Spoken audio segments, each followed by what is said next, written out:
नमस्कार, देश की बात में स्वागत है आपका। मैं हूं ताबिश हुसैन। पंजाब से फरार अमृतपाल को इतने अरसे बाद भी पुलिस पकड़ नहीं पाई है, बल्कि जिन 430 लोगों को उसके सिलसिले में पकड़ा था उसमें से भी 348 लोगों को जमानत पर छोड़ दिया गया है।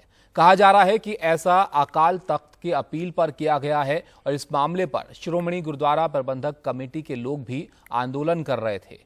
उनकी क्या मांगे हैं और पूरे मामले पर क्या रुख है, इस बारे में हमारे सहयोगी सौरभ शुक्ला ने बात की शिरोमणि गुरुद्वारा प्रबंधक कमेटी के प्रमुख हरजिंदर सिंह धामी से। नमस्कार, एनडीटीवी इंडिया में आपका स्वागत है। मैं हूं सौरभ शुक्ला। 13 दिन हो गए हैं पंजाब पुलिस और केंद्रीय एजेंसियां अलगाववादी अमृतपाल को पकड़ने के लिए जी जान लगाए हुए हैं, पर अमृतपाल अब तक उनकी पकड़ में नहीं आया है। वहीं दूसरी तरफ अमृतपाल ने 2 दिन में 2 वीडियो बनाए और उसको वायरल कर दिया, ये कहते हुए कि तमाम कोशिशों के बाद पंजाब पुलिस उसे नहीं पकड़ पाई है और उसने एक बहुत बड़ा रिलीजियस कॉल किया है कि सारे सिख संगठन बैसाखी के दिन इकट्ठे हों और फैसला लिया जाए। कह रहा है कि उस पर हमला पूरी सिख कम्युनिटी पर हमला है।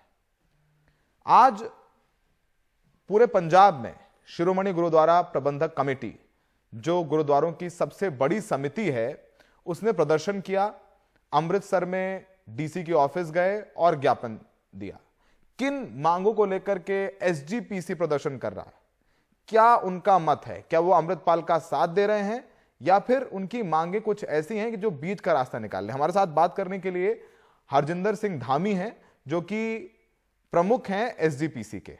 धामी साहब, आज आप और हमने देखा आपके साथ सैकड़ों लोग प्रदर्शन कर रहे थे। किन मांगों को लेकर के आपने अमृतसर में प्रदर्शन किया? आप क्या चाहते हैं कि पंजाब सरकार क्या कहे और क्या करे? पिछले दिनों पंजाब में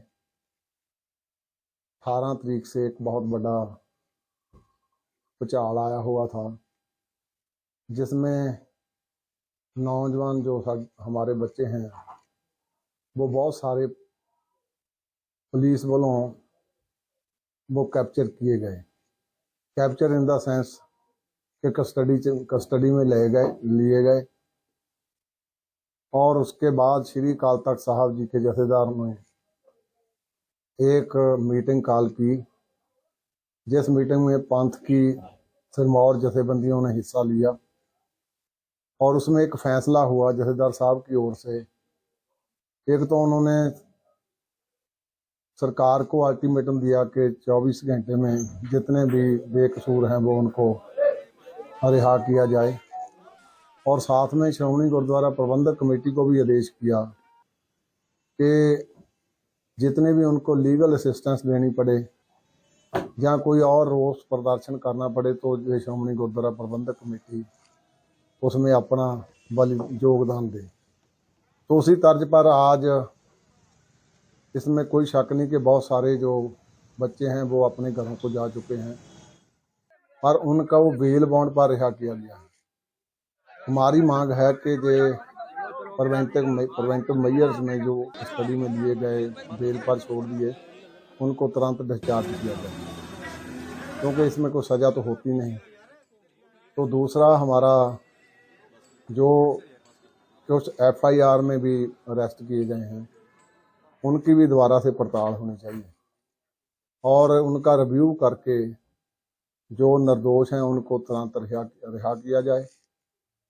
और उसके अलावा साड़ी ये भी मांग है कि जो NSA में बहुत सारे लोग अरेस्ट किए गए, जिनको पंजाब से बाहर भेज दिया गया, उनको पंजाब में वापस लाया जाए।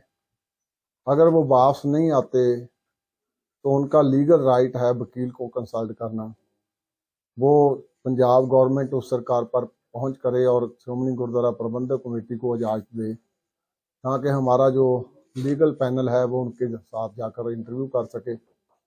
उसके अलावा उनके पेरेंट्स को भी इजाज़त देनी चाहिए। उनकी परिवार के कोई और जी हो गए। तो आज इस मुख्य मांग को मुख्य रखकर हमने जो वहाँ मेमोरेंडम दिया चीफ मिनिस्टर पंजाब को, और उसमें सारे श्रोमणी गुरुद्वारा प्रबंधक कमेटी के मेंबर साहबान दूसरे स्टाफ ने सारा हिस्सा लिया। आपसे दूसरा सवाल धामी साहब, अमृतपाल ने वीडियो में साफ कर दिया है कि वो सरेंडर नहीं करने वाला है, लेकिन कल को अगर अमृतपाल कहता है कि अकाल तख्त या फिर एसजीपीसी मीडिएट करे, वो कहेगी नहीं मैं चाहता हूं कि मैं अकाल तख्त में आकर के सरेंडर करूं, तो अकाल तख्त का और एसजीपीसी का क्या रुख रहेगा? देखो, ये तो अमृतपाल की बात उसके ही करनी चाहिए। दूसरा अकाल तख्त का प्रेरोगेटिव है, जहेदार सिंह साहब इसका रिप्लाई दे सकते हैं। आप कह रहे हैं कि आपकी नाराजगी है कि जो कथित निर्दोष हैं उनको पंजाब पुलिस ने गिरफ्तार कर लिया है। कल ही पंजाब पुलिस ने अब तक ये बयान जारी किया है कि 348 कैदियों को रिहा कर दिया है। अब तक 430 की गिरफ्तारी हुई थी, तो 348 को तो रिहा कर दिया ना, तो फिर आप ये प्रोटेस्ट क्यों कर रहे हैं? देखो, मैं भी यही मेरी भी अपील है उनको कि उनको छोड़ा तो है बहुत को, लेकिन बेल पर बहुतों को छोड़ा है, क्योंकि ये 107 151 सीआरपी में कोई सजा तो होती नहीं, लेकिन तरीके तो डलती है ना, तो इसलिए उनको भी डिस्चार्ज कर देना चाहिए। आपका अमृतपाल पर क्या रुख है? अमृतपाल जो एक बहुत बड़ा रिलीजियस कॉल कर रहा है, सरबत खालसा बुलाने की बात कर रहा है, उसमें आपका रुख क्या रहेगा? एसजीपीसी क्या करेगा? क्या अकाल तख्त अमृतपाल की इस कॉल पर कुछ करेगा? क्या सरबत खालसा कॉल किया जाएगा? आप क्या मानते हैं? अमृतपाल ने मुखातब किया है श्रोमणी अपने श्री अकाल तख्त साहब की जथेदार को, तो जथेदार साहब ही प्रॉपर अथॉरिटी हैं इस मामले में, वो ही इसका जवाब देंगे। अमृतपाल की जो मांग है उसको लेकर के एसजीपीसी का क्या रुख है? जिस अलगाववाद की वो बात कर रहा है उस पर आपका क्या स्टैंड है? आप लोगों को क्या समझा रहे हैं? और ये सब कुछ जो चल रहा है, आपको पीछे उसकी मंशा क्या लग रही है? आपको क्या लगता है कि सरकार और पंजाब पुलिस अब तक क्यों नाकाम रही है? इसके पीछे की कुछ कहानी क्या समझ में आ रही है आपको? देखो, ये दोनों सरकारों जो हैं, दोनों सरकार जो 24 की पार्लियामेंट की इलेक्शन आ रही है, मैं तो सीधा सीधा बोलता हूँ, उसका लाहा लेने के लिए पहले तो जो सुबह से मैं मीडिया को टैकल कर रहा हूँ, सुबह से एक लफ्ज मुंह में डालते हैं वो खालिस्तान। तो मैंने सुबह भी बोला था कि इसको ऐसे हुआ बना करके इसमें सियासी रोटियां नहीं सेकनी चाहिए। तो इस करके इसी में मैं सबको निवेदन करता हूं कि जो माहौल खराब हुआ है वो सरकारों ने किया है, हम तो ठीक करने में लगे हुए हैं। हमसे बात करने के लिए धामी साहब बहुत बहुत शुक्रिया। हमारे सहयोगी सौरभ शुक्ला भी हमारे साथ जुड़ गए हैं, उनके पास चलते हैं। सौरभ, इस पूरे मसले को आप थोड़ा समझाइए, क्योंकि जब से अमृतपाल का मामला सामने आया है, शुरुआत में ऐसा लगा कि पुलिस पीछे पीछे है और पकड़ लेगी बहुत जल्द, लेकिन अब तक पुलिस के हाथ खाली हैं। क्या अब भी पुलिस का यही कहना है कि वो बहुत नजदीक है पकड़ने के? देखिए, अब पुलिस पिछले 3 दिन से कुछ नहीं बोल रही है। कोई फोन नहीं उठा रहा अधिकारी, कोई टिप ऑफ नहीं दे रहा है। आज भी कई जगह ऑपरेशन चल रहा है। पर देखिए, बड़ा इंटरेस्टिंग है कि अमृतपाल जो दिल्ली तक पहुंच गया, उसकी तस्वीरें हम जानते हैं सीसीटीवी में, उसके बाल खुड़े हुए हैं, बिना पगड़ी के चश्मा लगा के घूम रहा है। वापस होशियारपुर पहुंचता है, पंजाब पुलिस उसके पीछे भागती है। अब पंजाब पुलिस को अमृतपाल कैसे चकमा देता है? अमृतपाल इनोवा छोड़ता है और पैदल भागता है। वो जोगा सिंह नाम का एक आदमी उसकी गाड़ी चला रहा था, वो जोगा सिंह से कहता है कि तुम अपना फ़ोन ऑन रखो और तुम दूसरी तरफ भागो, क्योंकि जोगा सिंह का फ़ोन ऑन रहेगा तो पंजाब पुलिस को लगेगा कि अमृतपाल जोगा सिंह के साथ में है। तो पंजाब पुलिस ने भी वही किया, वो जोगा सिंह का फ़ोन ट्रैक किया और जोगा सिंह को पकड़ लिया। लेकिन अमृतपाल तो जोगा सिंह को पूरी प्लानिंग के तहत भगाया था उसने फ़ोन ऑन करके, अमृतपाल किसी और तरफ चला गया। तो इस तरीके से अमृतपाल ने चकमा दिया। लेकिन देखिए, अब ताबिश एक बहुत बड़ी समस्या है जो पंजाब पुलिस, पंजाब सरकार के सामने है कि अमृतपाल लगातार वीडियो के जरिए कॉन्वर्सेट कर रहा है, बातचीत करने लगा है, लोगों को संबोधित करने लग गया है, जो बहुत ज़्यादा खतरनाक है। अमृतपाल को पकड़ा जाना बहुत ज़रूरी है, लेकिन अमृतपाल को बोलने से रोकना उससे भी ज़्यादा ज़रूरी है, क्योंकि वो कह रहा है कि सरबत खालसा कॉल किया जाए बैसाखी के दिन। सरबत खालसा सिख धर्म का सबसे बड़ा आयोजन है, जिसमें सारे जितने भी सिख जत्थेदार हैं, जितने लीडर्स हैं, उनको बुलाया जाता है। अकाल तख्त के जत्थेदार उसे कॉल करते हैं, तो वो अमृतपाल चाहता है कॉल किया जाए उसके लिए। तो पंजाब पुलिस और पंजाब सरकार को रोकना है कि वो सरबत खालसा ना हो और बैसाखी से पहले अमृतपाल को पकड़ लिया जाए। यही वजह है कि भले ही पंजाब पुलिस और पंजाब सरकार ये कह रही कि जो 348 कैदी छोड़े हैं 430 में से, वो मुख्यमंत्री के कहने पर सबका केस बाय केस रिव्यू करने के बाद छोड़ें, पर असल में यहाँ बात ये भी है कि अकाल तख्त को भी साथ के रखना है। यही वजह है कि आज एसजीपीसी ये कह रही है कि अच्छा ठीक है कि ये 348 छोड़ दिए हैं, पर इनको बेल पर छोड़ा है, इनको पूरी तरीके से रिहा करा जाए। तो थोड़ा सा एक बैक चैनल से भी पंजाब पुलिस या पंजाब सरकार ऐसा भी नहीं दिखाना चाहती कि अमृतपाल के लोगों पर भी वो बिल्कुल क्रैकडाउन कर रही है, तो ताकि पंजाब के लोगों को अपने साथ रखा जाए, अकाल तख्त भी थोड़ा नॉर्मल रहे, एसजीपीसी को भी साथ रखा जाए और अमृतपाल को भी पकड़ लिया जाए। तो ये एक बहुत बड़ी चुनौती हो गई कि अमृतपाल को तो पकड़ना ही है, पर अमृतपाल जो वीडियोस के जरिए लोगों से मुखातिब हो रहा है, पहले उसने वीडियो जारी किया, वो कल एक यूट्यूब चैनल पर लाइव हो गया और सब कुछ जो कुछ हैंडल्स हैं जो कनाडा में हैं या इंग्लैंड में हैं उनके जरिए किया जा रहा है। तो वो अब ब्लॉक तो करा रही है पंजाब सरकार, पंजाब पुलिस, लेकिन वो सब वायरल डाउनलोड होकर सब जगह वायरल हो जाता है। तो ये एक बहुत बड़ी चुनौती है कि अमृतपाल को पकड़ा भी जाए और वो वीडियोस जारी कर रहा है, लोगों को उकसाने की, पोलराइज करने की कोशिश कर रहा है, उसको कैसे रोका जाए, ये इस समय पंजाब पुलिस के सामने सबसे बड़ी चुनौती है। इसीलिए बिल्कुल वो टाइट लिप्ड हैं और कोशिश कर रहे हैं कि बिना कुछ किए अमृतपाल को पकड़ा जाए और फिर अपना औपचारिक बयान जारी किया जाए। शुक्रिया सौरभ आपका इस सब जानकारी के लिए। तो देखिए एक बड़ी चुनौती इसलिए भी बन गई है क्योंकि कई दिन से ये ऑपरेशन पुलिस का चल रहा है और अभी भी पुलिस के हाथ खाली हैं। कई जगह की तस्वीरें सीसीटीवी के सामने आ चुकी हैं जहां पर अलग अलग हुलिये में अमृतपाल को देखा गया है। अब तो वीडियो भी जो है उसकी तरफ से बना के जो है शेयर किए गए हैं। तो अब भी पुलिस की कोशिश यही है कि वहां तक जो है वो पहुंचा जाए, अमृतपाल को पकड़ा जाए। फिलहाल एक ब्रेक के लिए यहाँ पर रुकते हैं।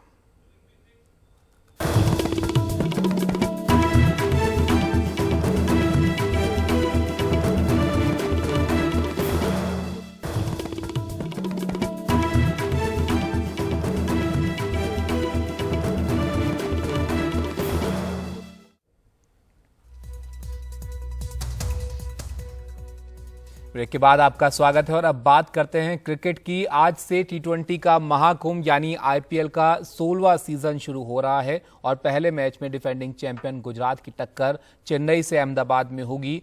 2 महीने के दौरान इस टूर्नामेंट में 10 टीमों के बीच 74 मुकाबले खेले जाने हैं और इसके साथ ही जो रोमांच है क्रिकेट को लेकर वो भी शुरू होगा और कई सारे नए नियम भी इस बार के आईपीएल में देखने को मिलेंगे। तो पहला मुकाबला काफी दिलचस्प है, हार्दिक पांड्या और महेंद्र सिंह धोनी की टीम यहां पर आमने सामने होगी, लेकिन नजर इन नए नियमों को लेकर भी है जो कि क्या इस मुकाबले को और ज्यादा दिलचस्प बनाएंगे या कैसा जो है इसका असर दिखेगा वो देखना दिलचस्प होगा। तो ये नए नियम क्या है ये भी आप देखिए। आईपीएल के 2023 संस्करण में जो नियम है उसमें टॉस के बाद भी जो प्लेइंग 11 है उसको बदला जा सकेगा। इस साल से टीमें अपने प्लेइंग 11 को टॉस के बाद घोषित कर सकती हैं और पुराने नियम के तहत टॉस से पहले प्लेइंग 11 की लिस्ट जो है वो बदली जाती थी और टीम के कप्तान के पास अब 2 प्लेइंग 11 की लिस्ट होगी, यानी टॉस के नतीजे के हिसाब से अपनी टीम को जो है वो चुना जा सकेगा। मैच के अहम मोड़ पर इंपैक्ट प्लेयर जो है वो आ सकेगा। इंपैक्ट प्लेयर का रूल इस बार नया है। इंपैक्ट प्लेयर क्या होता है ये भी आप समझिएगा। अब टीमें 5 सब्स्टिट्यूट खिलाड़ियों का चयन कर सकती हैं। 5 में से 1 खिलाड़ी इंपैक्ट प्लेयर होगा और इंपैक्ट प्लेयर को मैच के किसी भी समय लाया जा सकता है, लेकिन अगर वो गेंदबाज है तो विकेट गिरने के बाद नए ओवर से पहले गेंद नहीं डाल पाएगा। अगर टीम में 4 विदेशी खिलाड़ी पहले ही मौजूद हैं तो इंपैक्ट प्लेयर एक विदेशी खिलाड़ी नहीं हो सकता, यानी जो विदेशी खिलाड़ियों का सीमा है 4 एक टीम में खेल सकते हैं वो लागू रहेगी और 14वें ओवर तक इंपैक्ट प्लेयर के तौर पर एक नए प्लेयर का इस्तेमाल टीम जो है वो कर सकती है। वाइड और नो बॉल पर डीआरएस लिया जा सकेगा। वाइड और नो बॉल को लेकर हमने देखा है बड़ा कई बार क्रूशल हो जाता है, तो इस पर अब डीआरएस जो है वो ले सकेंगी टीमें। अनफेयर मूवमेंट पर 5 रन का जुर्माना लगेगा, ये एक नया नियम होगा और स्लो ओवर रेट पर कड़ी पेनल्टी इस बार होगी, यानी अगर आप स्लो ओवर रेट हुआ तय समय में ओवर नहीं फेंके एक टीम ने तो उसके लिए पेनल्टी जो है वो टीम पर लगेगी और 30 गज की रेखा के अंदर एक अतिरिक्त खिलाड़ी को रहना होगा।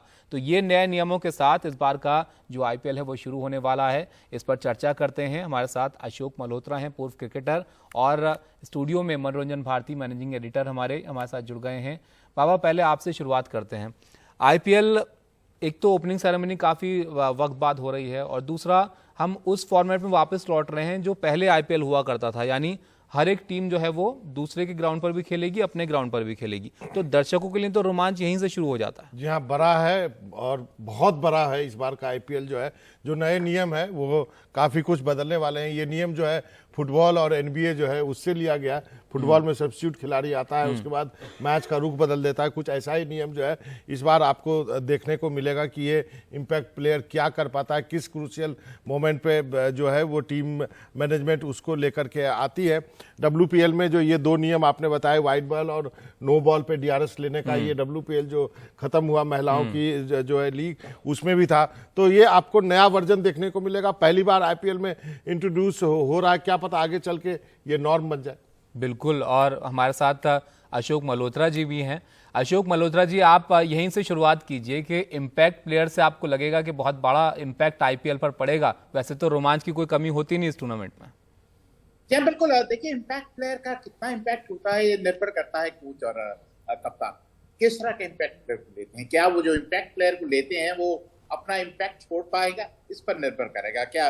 और फिर जो सबसे अहम बात है, जिस तरह आपने कहा कि आपको टॉस के बाद टीम को डिक्लेयर करना है। टॉस के बाद आपके पास 2 टीमें हैं। आप चाहे वो अगर टॉस जीतते हैं तो अलग तरह की टीम होगी, टॉस हारते हैं तो अलग तरह की टीम होगी। ये कुछ ऐसी बातें हैं, लेकिन इम्पैक्ट प्लेयर का इस्तेमाल करना ये भी अपने आप में एक कला होने वाली। अच्छा, इससे अशोक जी एक कप्तान के ऊपर और ज्यादा भार नहीं आ जाएगा कि आपको कई सारी चीजें देखनी है। अब इम्पैक्ट प्लेयर को कहाँ इस्तेमाल करना है ये भी देखिए, टीम में आपको आखिर तक कौन से प्लेयर को निकालना है, रखना है, टॉस के बाद तक आपके ऊपर ये निर्णय जो है बना रहेगा। देखिए, टॉस के बाद तक रहेगा, लेकिन किस समय इम्पैक्ट प्लेयर को लाना, क्या वो बल्लेबाजी वाला इम्पैक्ट प्लेयर होने जा रहा है कि गेंदबाजी वाला, इस पर काफी कुछ निर्भर करेगा। और ये निर्णय कप्तान का है या मैनेजमेंट का है, ये देखने वाली बात होगी। लेकिन इम्पैक्ट प्लेयर ऐसा होना चाहिए जिसका इम्पैक्ट इस मैच पर जरूर पड़े, क्योंकि इम्पैक्ट प्लेयर का मतलब ये है कि आप अपना कितना अपना प्रभाव छोड़ पाते हैं खेल में। तो ये जो शुरू में गड़बड़ होने की संभावना है कि आपने गलत इम्पैक्ट प्लेयर ले लिया जिसका इतना प्रभाव नहीं पड़ा। और हो सकता है ये भी कहते हैं ना, जिस तरह DRS आप किस समय लेते हैं किस समय नहीं लेते हैं, इम्पैक्ट प्लेयर भी लगभग उसी तरह होने जा रहा है कि आप कौन सा इम्पैक्ट प्लेयर लेते हैं, कौन सा ऐसा प्लेयर लेते हैं जो आपके खेल पर प्रभाव डाल पाए या आपके खेल को बदल पाए। मल्होत्रा सर, मेरा एक सवाल है कि जब आप प्लेइंग 11 चुनते हैं तो आप अपने बेस्ट प्लेयर लेके आते हैं। इम्पैक्ट प्लेयर अधिकतर इंडियन होंगे, क्योंकि यदि फॉरनर लेते हैं तो आपको 3 ही फॉरनर खिलाने हैं। तो आप बेस्ट 11 चुनने के बाद जब इम्पैक्ट प्लेयर लेके आएंगे तो ये स्थिति जरा कैच 22 वाली स्थिति है। वो देखिए, कैच 22 वाली स्थिति जरूर है, लेकिन कुछ स्थितियां मैच की ऐसी होती है कि जब आपको एक अलग तरह के खिलाड़ी की जरूरत है। ज्यादातर इम्पैक्ट प्लेयर मेरे को ऐसा लगता है कि ऑलराउंडर की संभावना, लेकिन अगर आपको गेंदबाज की संभावना है तो फिर आप गेंदबाज को एक इम्पैक्ट प्लेयर के रूप में ला सकते हैं। अगर आप 30 पे 4 हो गए हैं तो फिर आप हो सकता है एक बल्लेबाज को इम्पैक्ट प्लेयर के रूप में ला सकते हैं। इसका मतलब ये है कि अब 11 नहीं, आप 12 खिलाड़ियों से खेलने जा रहे हैं, जिसका लाभ मिलने जा रहा है। पर मैं बार बार इस बात को दोहरा रहा हूँ कि DRS को भी समझने में जिस तरह समय लगे था, उसी तरह इम्पैक्ट प्लेयर के प्रभाव को भी समझने में समय लगने वाला। बिल्कुल, ये टूर्नामेंट कैसा होगा उससे जो है असर भी दिख जाएगा। लेकिन बाबा, एक बात तो यहाँ पर ये भी है कि IPL में ज्यादातर लोग जो है वो बल्लेबाजी पर ध्यान रखते हैं कि बड़े बड़े छक्के मारने वाले प्लेयर्स, बॉलर पर बड़ा दबाव रहता है। अब ये वाइट नो बॉल पर DRS होगा तो आपको लगता है थोड़ा बॉलर्स को भी सपोर्ट रहेगा कि बॉलर्स को भी सपोर्ट रहेगा। और कई बार होता है कि वो जो बॉर्डर लाइन जो वाइड देते हैं, वहां पर कई बार हमको अंपायर पे निर्भर रहना पड़ सकता है। और वो भी 19 में ओवर में हो जाए तो लास्ट ओवर में अंतिम गेंद पे भी देखा है हमने कि वाइड है नहीं है, इसको लेकर के झगड़े तक हुए हैं टीमों के बीच में। तो ये बहुत क्रूशियल है। इसका एक उदाहरण अभी हमें WPL में देखने को मिला है। वहां पर कई बार जो है निर्णय बदले गए हैं कि अंपायर ने दिया, उसके बाद निर्णय बदला। तो ये जो है गेम को बड़ा करेगी। और जो गेम के प्यूरिस्ट है, जो अशोक सर बता सकेंगे, सर जो गेम के प्यूरिस्ट हैं वो एक बार फिर से इस बात पे कहेंगे कि आप क्रिकेट को फुटबॉल बनाते जा रहे हैं, सब्स्टिट्यूट प्लेयर आएंगे, अब आप कभी भी आप प्लेयर ला सकते हैं, इस बात पे भी डिबेट होगी। देखिए, जो IPL है वो कहते हैं ना, एंटरटेनमेंट, उसके चलते आप रूल लगातार बदल रहे हैं, जो दर्शकों को जिसका लुत्फ आए, उनको मजा आए। और ऐसा लगता है कि जो भी रूल बना रहा है वो बल्लेबाजों के पक्ष में ज्यादा बना रहा है। जो आपने बोला कि DRS का जो इस्तेमाल किया जाएगा वाइड और नो बॉल पे, नो बॉल के लिए ऑलरेडी तीसरे अंपायर का इस्तेमाल किया जाता है, लेकिन जो वाइड है जिस तरह उसका इस्तेमाल किया जाता है कि वो एक बॉल खेल का रुख पलट सकती है। तो मेरे को ऐसा लगता है कि ये काफी रोचक होने जा रहा है, और ये ऐसा है जो दर्शक भी इसमें इन्वॉल्व होने जा रहे हैं, क्योंकि काफी सपोर्टर्स हैं जो बड़े उत्साहित रहते हैं और वो भी इस खेल में जुड़ने वाले हैं। और ये शायद अगर मैं कहूं कि जैसे मैंने कहा कि एंटरटेनमेंट। अच्छा, अब अगर मैच की हम बात करें यहाँ पर अशोक जी, क्योंकि आईपीएल का जो मुकाबला पहला होना है, महेंद्र सिंह धोनी को देखने की उम्मीद लोगों को बड़ी रहती है। इसमें शायद वो ना खेले पहले मुकाबले में, लेकिन आपको इस बार कौन फेवरेट लग रहा है? महेंद्र सिंह धोनी चाहेंगे, जाहिर है सब चाहते हैं कि उनकी टीम जो अच्छा करे, वैसे चेन्नई करती भी रही है हर बार इस टूर्नामेंट में अच्छा। इस बार कौन फेवरेट आपको लग रहा है? देखिए, चेन्नई सुपर किंग्स को कभी आप नजरअंदाज नहीं कर सकते, लेकिन जहां तक गुजरात टाइटंस का सवाल है, मेरे को ऐसा लगता है कि पिछली बार शायद उनका नसीब बहुत अच्छा था जिसके चलते उन्होंने मैच जीता। और अगर जीतने की बात है तो आप मुंबई इंडियंस को नजरअंदाज नहीं कर पाते, लेकिन मेरे को ऐसा लगता है कि जो डार्क हॉर्स होने जा रही हैं इस टूर्नामेंट में, दिल्ली कैपिटल्स और सनराइजर्स हैदराबाद। अशोक सर, अब मैं आपसे एक बार फिर से जानना चाहता हूँ, जब आपने क्रिकेट खेलना शुरू किया 80s और 90s में, उसके बाद जो अब का जो ये फॉर्मेट है, ये आईपीएल तो तब बना ना जब हम 2007 का T20 का वर्ल्ड कप जीते, उसके बाद लगा कि इस ढंग का एक टूर्नामेंट करना चाहिए। अब जो स्वरूप बदलता जा रहा, क्या आपको लगता है इंटरनेशनल मैच में भी एक दिन आएगा जब हम इम्पैक्ट प्लेयर देखेंगे? वो दिन दूर नहीं, क्योंकि जो आईपीएल में होता है वो जो बीसीसीआई करता है वो आईसीसी करती है। तो कहीं ना कहीं निश्चित रूप से आप बड़े जल्दी देखेंगे कि 2020 क्रिकेट में इम्पैक्ट प्लेयर की को लाया जाएगा, उसका इस्तेमाल किया जाएगा और एक बार फिर 2020 क्रिकेट को और रोचक बनाया जाएगा। और इस बार के टूर्नामेंट में अगर हम देखें तो बहुत सारी चीज़ें ऐसी हैं जो बदली हैं। चेन्नई की टीम में कई सारे प्लेयर जो आए हैं वो थोड़ा मजबूत लग रही है, लेकिन कुछ टीमें ऐसी भी हैं जो कुछ प्लेयर के ना खेलने की वजह से कमज़ोर भी हो रही हैं। ऋषभ पंत इस बार नहीं खेल रहे हैं। ऐसे कई प्लेयर्स हैं जिनकी कमी आपको लगता है कि खलेगी इस टूर्नामेंट में? जी हाँ, बिल्कुल। जसप्रीत बुमराह की कमी खलेगी मुंबई इंडियंस को, ऋषभ पंत की कमी खलेगी। कुछ ऐसे खिलाड़ी हैं जो लगातार जो टीम का हिस्सा रहे हैं और निराश जरूर होंगे कि वो इस टीम का हिस्सा नहीं। लेकिन एक बात तय है कि 20 ओवर का मैच, एक ओवर खेल का रुख पलटता, एक बैटिंग में अच्छा ओवर या एक बॉलिंग में अच्छा ओवर खेल का रुख पलटता है। तो खिलाड़ियों से फर्क नहीं पड़ता, जिसकी टीम अच्छी है उसकी जीतने की संभावना।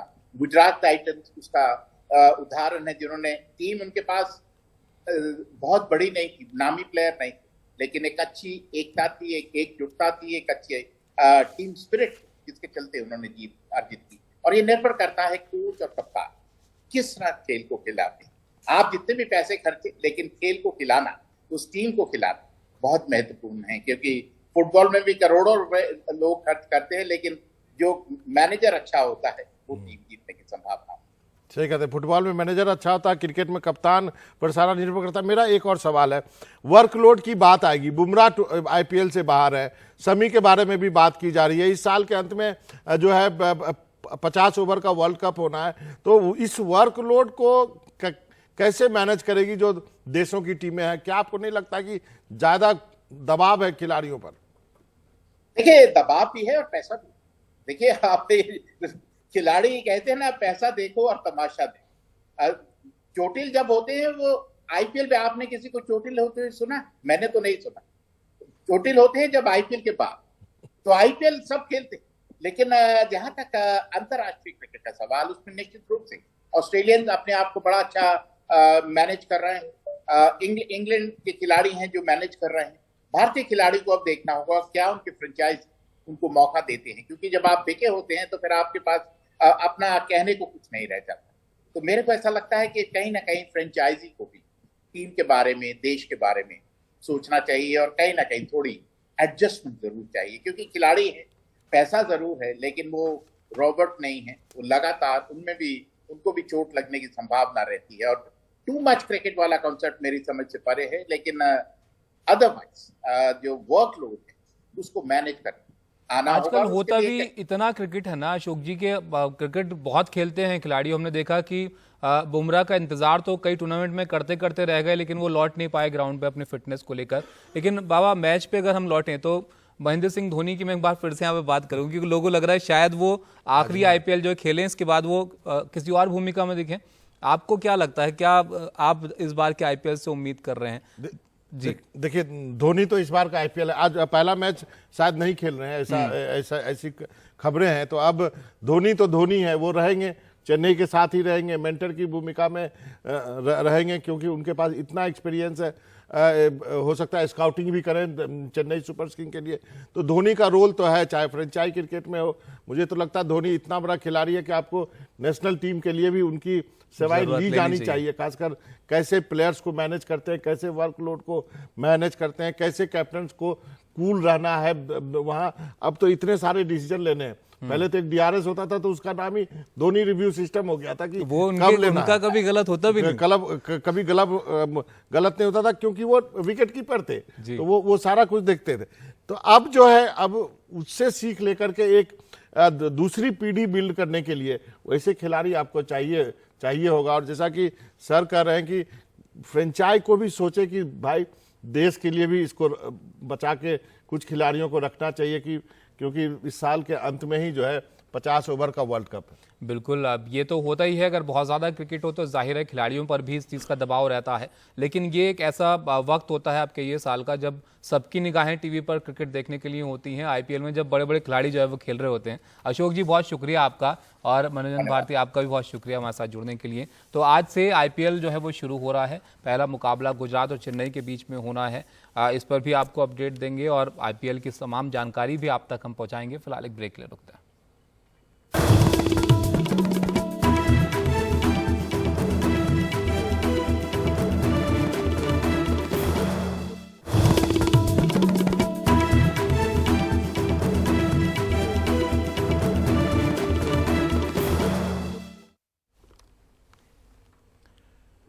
इस साल भारत का एक्सपोर्ट 77,000 करोड़ डॉलर के रिकॉर्ड स्तर से भी ऊपर पहुंच गया है। अब भारत सरकार ने 2030 तक एक्सपोर्ट को बढ़ाकर 2 लाख करोड़ डॉलर तक पहुंचाने का लक्ष्य तय किया है। शुक्रवार को फॉरेन ट्रेड पॉलिसी 2023 जारी करते हुए वाणिज्य मंत्री पीयूष गोयल ने इसका ऐलान किया।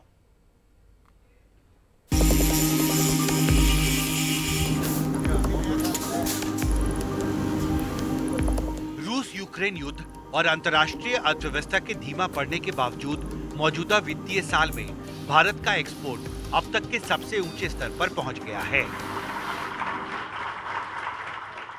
वाणिज्य मंत्री पीयूष गोयल ने दिल्ली में फॉरेन ट्रेड पॉलिसी 2023 जारी करते हुए कहा, इस साल एक्सपोर्ट बढ़कर 770 अरब डॉलर के स्तर तक पहुंच सकता है। हमने कल्पना की थी 750 बिलियन डॉलर इस वर्ष करते हैं, तो एक अच्छा जुड़ाव हो जाता है 75वें वर्ष के साथ, आजादी के अमृत महोत्सव के साथ। फिर देखते देखते जब फरवरी आया तो लगा 750 के बदले 760 तक हम पहुंच पाएंगे। और आप सबके अथक प्रयासों से और भगवान के आशीर्वाद से मुझे लगता है हम उसको भी अब थोड़ा पार ही कर देंगे, और शायद 65 या 70 तक जाने की भी संभावना आंकड़ों से दिखती है। शुक्रवार को जारी विदेश व्यापार नीति 2023 में वाणिज्य मंत्रालय ने 2030 तक 2 ट्रिलियन डॉलर तक एक्सपोर्ट टारगेट को हासिल करने के लिए कई नए उपायों का ऐलान किया।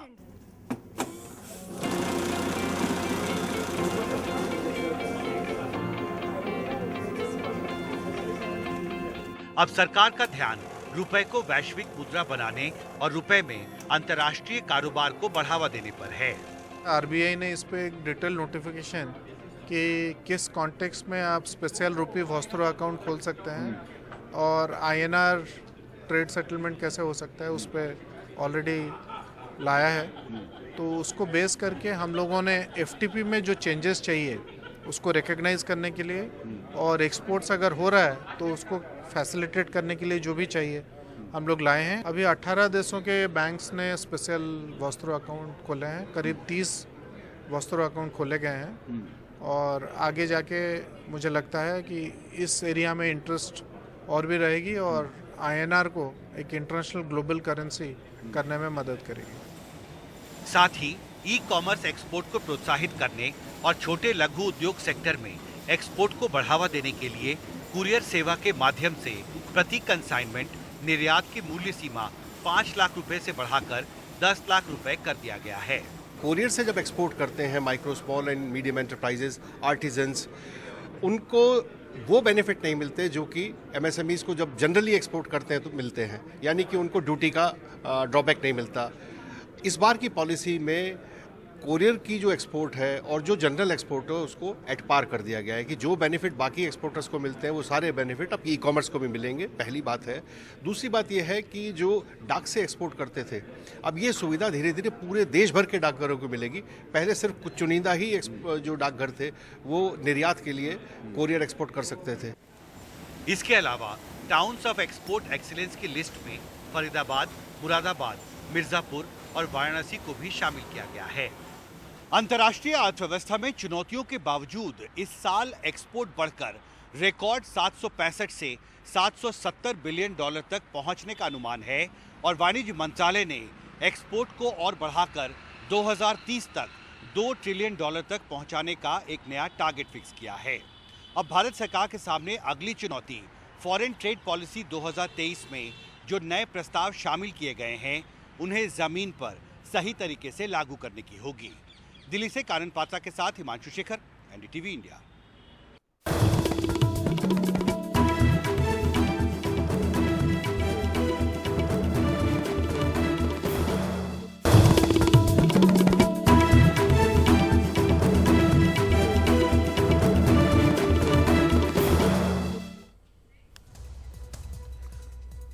इंदौर के बेलेश्वर महादेव झूलेलाल मंदिर में रामनवमी पर बावड़ी की छत धंसने से 36 लोगों की मौत हो गई। 24 घंटे से ज्यादा राहत और बचाव का काम चला।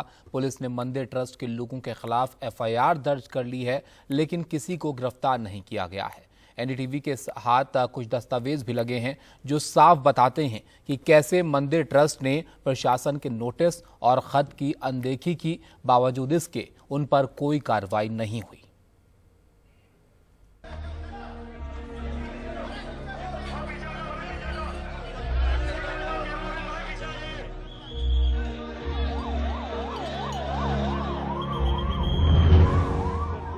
इंदौर में बेलेश्वर महादेव झूलेलाल मंदिर में रामनवमी पर बावड़ी में गिरने से 36 लोगों की मौत हो गई। 24 घंटे तक रेस्क्यू ऑपरेशन चला।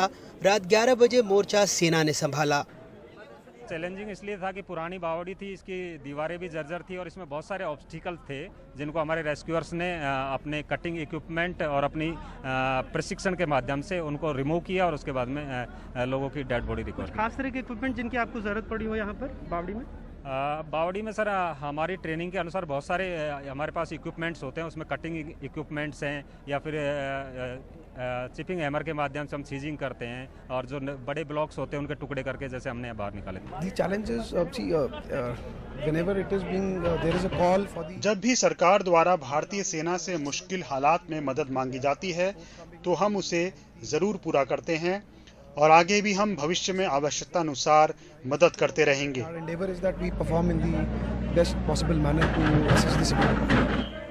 शुक्रवार को एक साथ कई अर्थियां उठी, कई घरों में 2-2 लाशें।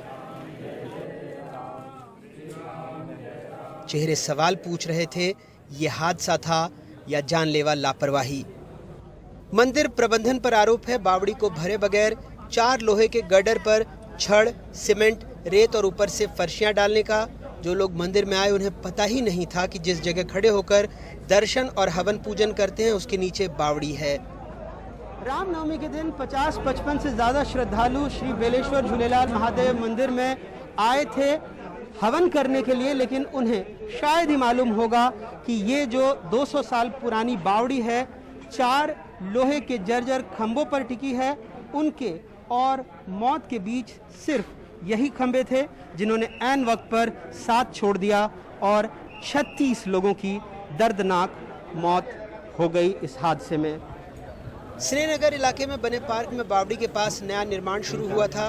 नगर निगम ने इस अवैध निर्माण पर आपत्ति ली लेकिन कोई कार्रवाई नहीं की। ट्रस्ट ने अपने जवाब में कहा, यह स्वयंभू मंदिर है, हस्तक्षेप धार्मिक भावनाओं को आहत करेगा। जिस जगह हादसा हुआ उसके ठीक सामने मंदिर स्थित है जो पहले नहीं था। मंदिर 3 हिस्सों में बटा हुआ है। पहले मंदिर बगीचे के पास था, बाद में उसे बावड़ी के पास शिफ्ट कर दिया गया।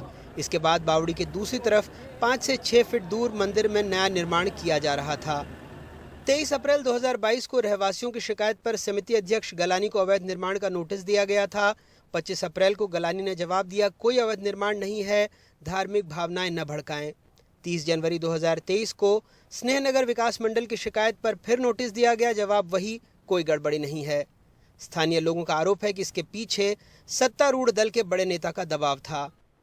ये और आपके पीठ के पीछे 3 और बावड़ियां, ये 4 बावड़ियों का संयुक्तिकरण करके इंदौर विकास प्राधिकरण की 31 नंबर स्कीम में सन 2000 तक वाटर सप्लाई सिस्टम है और आज की तारीख में 4 बावड़ियों के ऊपर मंदिर बन गए, जिसमें से एक हॉल नगर निगम का खुद का बना है। किसके संरक्षण में? आपके इसी के पीछे एक संघ के राष्ट्रीय प्रमुख के परिवार ने एक मंदिर बनाया। किस अधिकारी की हिम्मत होगी उसको तोड़ने की? एनडीटीवी के हाथ 1985 में तत्कालीन कलेक्टर हर्ष मंदिर का खत भी लगा है और इलाके का नक्शा भी, जिसमें कहीं भी मंदिर का जिक्र नहीं है, बल्कि इसे बच्चों के पार्क के रूप में विकसित करने की बात कही गई थी। इस घटना के बाद से मंदिर के पुजारी और यहाँ हो रहे निर्माण से जुड़े 3 लोग लापता हो गए हैं। सरकार कह रही है किसी को नहीं बख्शेंगे। कल ही मैंने नगर निगम कमिश्नर को निर्देशित किया है, कमिश्नर साहब पूरे इंदौर की जितनी भी बावड़ियां हैं उनको चिन्हित करें, एक नीतिगत से पुनरावृत्ति इंदौर में ना हो और इसके लिए जितने भी हम उपाय सोच सकते हैं वो सब करें। जांच में जब आदेश दिए हैं सारे बिंदु आ जाएंगे, उन पर सब पे हम कार्रवाई करें। पर उन परिजनों को आप आश्वस्त करेंगे कि किसी को बख्शा नहीं जाएगा, चाहे किसी कोई को भी नहीं कोई बख्शा राजनीतिक जाएगा, कनेक्शन कोई भी हो, किसी को कोई नहीं बख्शा जाएगा। सिर्फ दुखद घटना और क्या होगी। उधर शुक्रवार को मुख्यमंत्री घायलों को देखने अस्पताल पहुंचे, मंदिर भी आए। उन्होंने मलहम लगाने की कोशिश की, लेकिन लोगों के गुस्से का उन्हें सामना करना पड़ा।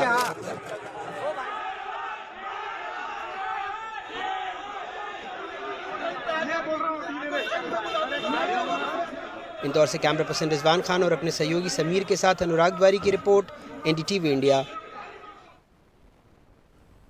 प्रधानमंत्री नरेंद्र मोदी ने बेंगलुरु के पास एक ऐसे मेडिकल कॉलेज का उद्घाटन किया है जो एमबीबीएस कोर्स मुफ्त करवाएगा, जबकि दूसरे निजी कॉलेज इस कोर्स का 80 लाख से 1.5 करोड़ रुपए लेते हैं। हालांकि छात्रों का चयन नीट से ही होगा। बेंगलुरु से सटे चिकबलापुर में Shri Madhusudan Sai institute of medical sciences and research, इसे एमबीबीएस की 100 सीटें दी गई है। निजी कॉलेज इस कोर्स के लिए तकरीबन 1 करोड़ रुपए से लेकर 1.5 करोड़ रुपए वसूलते हैं, लेकिन इस कॉलेज में न सिर्फ कोर्स फ्री होगा बल्कि यहां रहना खाना भी मुफ्त होगा। आखिर कैसे, बता रहे हैं इसके संस्थापक सदगुरु श्री मधुसूदन साई। हमारे 10 अस्पताल हैं जो भारत भर में चल रहे हैं, वो सब फ्री चल रहे हैं। और ये सब कैसे हो रहा है? हमारा यूनिवर्सिटी भी फ्री चलता है, जहाँ पर साइंसेस है, ह्यूमैनिटीज़ हैं और भी कई कोर्सेस है, म्यूज़िक है, फाइन आर्ट्स है। तो ये सब हमारे कई फॉलोअर्स हैं अक्रॉस द वर्ल्ड, पूरे देश विदेश से हमें सपोर्ट मिलता है और हम 30 से अधिक देशों में कार्यरत हैं। तो वहाँ पर हमारे 30 से 40 फाउंडेशंस हैं, उनके द्वारा हमें बहुत सारा सपोर्ट मिलता है। और हाल ही में जब ये सब यहाँ शुरू हुआ तो बहुत सारे जो CSR कॉर्पोरेट सोशल रिस्पॉन्सिबिलिटी का कार्यक्रम जो अब चल रहा है, उसके द्वारा भी हमें बहुत सपोर्ट मिल रहा है। बहुत सारे इंडिविजुअल फिलैंथ्रोपिस्ट्स भी आगे आ रहे हैं हमें हमारी मदद करने के लिए। तो इन सभी का जो है एक मिला जुला प्रयत्न है ये। इस मेडिकल कॉलेज का उद्घाटन प्रधानमंत्री नरेंद्र मोदी ने किया है। एमबीबीएस का मुफ्त कोर्स करवाने का दावा करने वाली इस संस्था का एक मुफ्त अस्पताल भी है। जब हम वहां पहुंचे तो देखा कि वहां काफी भीड़ थी। You can see the pharmacy here where medicines are distributed free. जैसा कि आप देख सकते हैं कि फार्मेसी के आगे काफी भीड़ है। वो इसलिए क्योंकि यहाँ पे सभी दवाएं मुफ्त में दी जाती हैं और मरीजों को अपने इलाज के लिए जो भी सुविधा चाहिए वो भी यहाँ पे मुफ्त है, फिर चाहे वो किसी भी तबके का हो। हम उनसे कोई पैसा नहीं लेते। वसुधैव कुटुंबकम is given totally free of cost. OT की सुविधाओं से लेकर नवजात शिशु सबों का इलाज मुफ्त। बुजुर्ग मंजूनाथ भी खुश हैं इलाज से, जो पास के ही गांव में रहते हैं। मेरे पैर में समस्या थी, अब सब इलाज मुफ्त में हुआ।